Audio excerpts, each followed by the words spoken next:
Greetings, travelers, and welcome to another entry for our series about homelessness amongst the world of MMORPGs.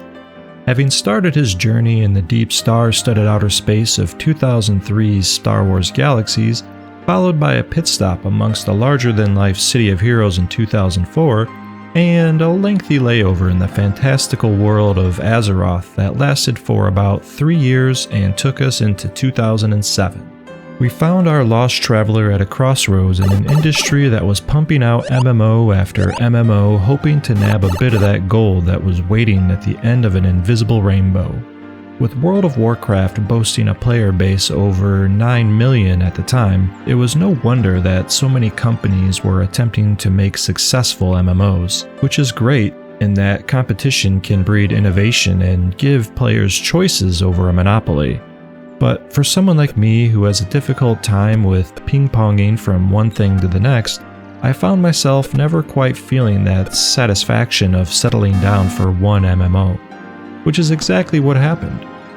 I started to stray away from my brothers with decisions about games. Even if we all initially tried the same game together, there was no guarantee that we would all stick with it over the next few years as we continued to chase the wind, trying to recapture those feelings we initially had when frolicking amongst the currents of ignorant discovery and overlooked enjoyment. In 2007, we had the release of Lord of the Rings Online, a beloved franchise at this point, in no small thanks to the success of the Peter Jackson films, which brought an entirely different audience to the wonder of Middle-earth that was previously trapped in the bindings of many people's dust-covered shelves. I grew up having read The Hobbit and occasionally catching the animated films that were created in the 1970s on TV, and with the aid of the current films, I was already an entrenched fan. Now, if only the game could have held up to my expectations, then perhaps I would still be playing it to this day because, yes, it is still an actively updated and live game. That doesn't mean that I think the game was bad or that I didn't enjoy myself whilst I was there, but it just didn't hold my attention for long enough. This was another game where I didn't get to participate in the end game because I was never able to decide on a class that I actually had fun with for an extended period. I think I was really hoping to be a changeling, like Bjorn, and run around as a big vicious bear tearing my enemies apart. And they were added later in the game, but not before I quit. Nevertheless, there were things I loved about the roleplay of delivering mail or messages all about the Shire and helping the Bounders to earn the title of Honorary Sheriff. You could specialize as a pipeweed farmer, and with an emote you could stand amongst your crops blowing magical smoke rings or more intricate shapes depending on the leaf you were using. One thing that really stands out in my mind though was the music system. Not only could you choose to be a minstrel as your class, but there were in-game instruments which allowed the player to actually play out the role of a proper minstrel. You could play around and create your own tunes with different keystrokes, allowing for up to, I think, 37 different musical notes through chromatic octaves, or you could just download and install pre-made songs and jam away the night at the Green Dragon Inn.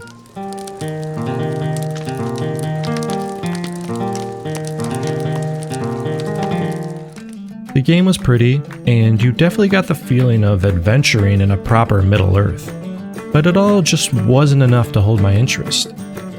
Even though one of my brothers continued to invest his time here, I was already looking to the horizon of a bloodier and pulpier experience. But not before a very quick return to the stars for a short-lived game called Tabula Rasa. I remember trying the beta, and that's about it.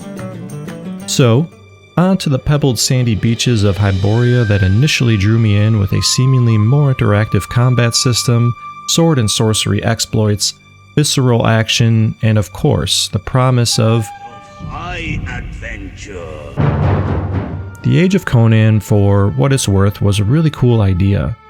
The graphics were fantastic, the sound and music was awesome, the combat felt different, and the story wasn't too bad.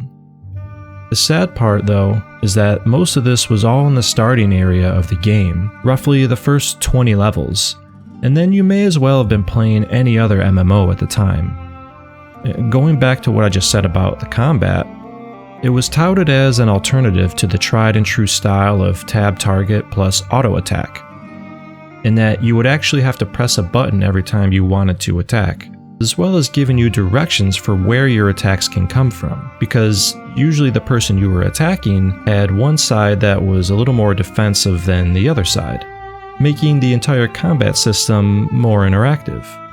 And if you like this style, I assumed it kept you playing a lot longer than it did for me, because although I liked it, it just wasn't enough to keep me glued to my old-ass computer chair. Mind you, this is coming from someone who grew up watching the Ando Conan films on TV and as a teenager read Robert E. Howard's compilation stories. But as a fan of the character and world, you would think that that's all I would have needed to be engrossed in this game. But that just wasn't the case.